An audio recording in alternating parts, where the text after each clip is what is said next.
നമ്മുടെ big boss PR കാർക്കൊക്കെ നല്ല 7ന്റെ പണി കൊടുത്തിട്ടുണ്ട് ഗൈസ്. അത് ഇന്നത്തെ മോർണിംഗ് ടാസ്കിലൂടെ എല്ലാവർക്കും വ്യക്തമായി കാണും. ഇനി കാണാത്തവരുണ്ടെങ്കിലും ചെറുതായിട്ട് ഞാനത് കാണിച്ചു തരാം. അനുമോൾ എന്റെ അടുത്ത് പറഞ്ഞത് മാത്രമേ ഞാൻ പറയുന്നത്. അനുമോൾ എന്റെ അടുത്ത് പറഞ്ഞതാണ് അവൾക്ക് PR ഉണ്ടെന്നും എത്ര ലക്ഷമാണെന്നും വരെ പറഞ്ഞു എത്ര ലക്ഷമാണെന്ന് വരെ പറഞ്ഞു. പലരുടെ അടുത്തും പറഞ്ഞിട്ടുണ്ടാവാം. എന്നിട്ട് അത് വെച്ചിട്ട് പോയി കഴിഞ്ഞ് ചെയ്ത് കഴിയുമ്പോഴായിരിക്കും ഘട്ടം ഘട്ടമായിട്ടായിരിക്കും കൊടുക്കുന്നത്. മൈക്കൊക്കെ മാറ്റി പറഞ്ഞിട്ടുണ്ട്.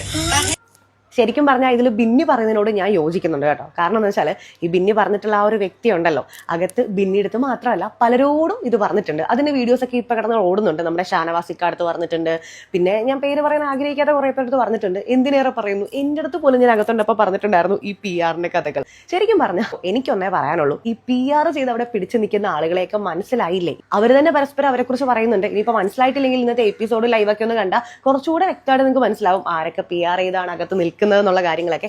സോ അങ്ങനെയുള്ള ആളുകൾക്ക് വോട്ട് ചെയ്യാണ്ട് ഡിസർവിംഗ് ആയിട്ടുള്ള ആളുകൾക്ക് വോട്ട് ചെയ്യുക. അവർ ജയിക്കട്ടെ, അതല്ലേ നല്ലത്.